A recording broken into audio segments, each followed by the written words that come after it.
Assalamualaikum warahmatullahi wabarakatuh. Perkenalkan, nama saya Maharani Ilian Zahra. Di sini saya akan menyampaikan materi prinsip dan praktik ekonomi Islam.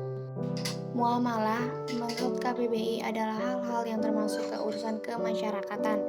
Menurut fikih Islam, berarti tukar menukar barang atau sesuatu yang memberi manfaat dengan cara yang ditempuhnya. Dalam melakukan transaksi ekonomi, Islam melarang beberapa hal, diantaranya tidak boleh menggunakan cara-cara yang batil, tidak boleh melakukan kegiatan riba, tidak boleh menggunakan cara yang lazim, tidak boleh mempermainkan takaran, timbangan, kualitas, dan kehalalan, tidak boleh dengan cara berjudi, tidak boleh melakukan transaksi jual beli barang haram. Macam-macam muamalah. 1. Jual beli. Syarat-syarat jual beli. Pertama, penjual dan pembelinya harus balik, berakal sehat, dan atas kehendaknya sendiri. Yang kedua, uang dan barangnya harus halal dan suci, bermanfaat, keadaan barang dapat diserah terimakan, milik sendiri, dan lain-lain. Yang ketiga adalah ijab kabul. B. Khiyar adalah bebas memutuskan antara meneruskan jual beli atau membatalkannya. Macam-macam khiyar. 1. Khiyar majelis adalah selama penjual dan pembeli masih berada di tempat terjadinya transaksi.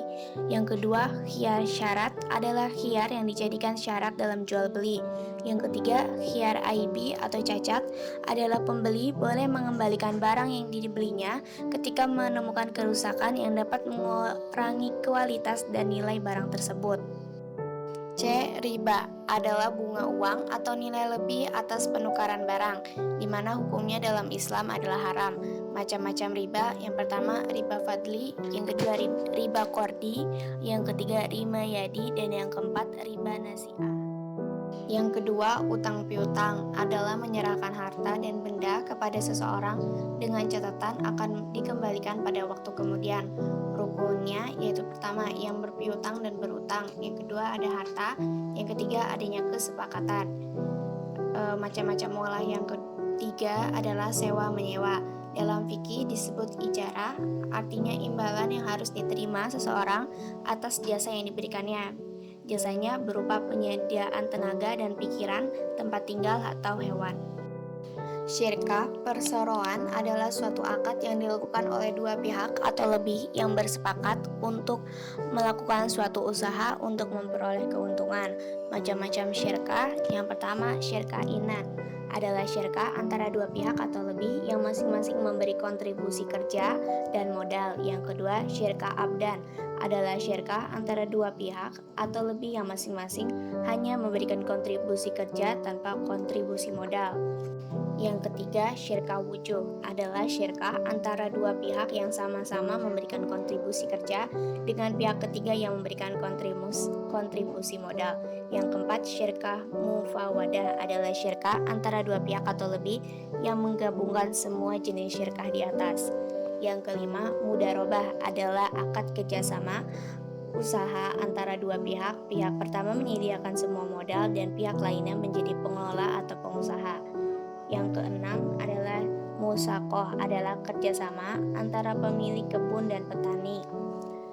Yang ketujuh, muzara'ah adalah kerjasama dalam bidang pertanian antara pemilik lahan dan petani penggarap. Dalam kerjasama ini, benih tanaman berasal dari petani. Yang kedelapan, mukhabarah adalah kerjasama dalam bidang pertanian antara pemilik lahan dan petani penggarap.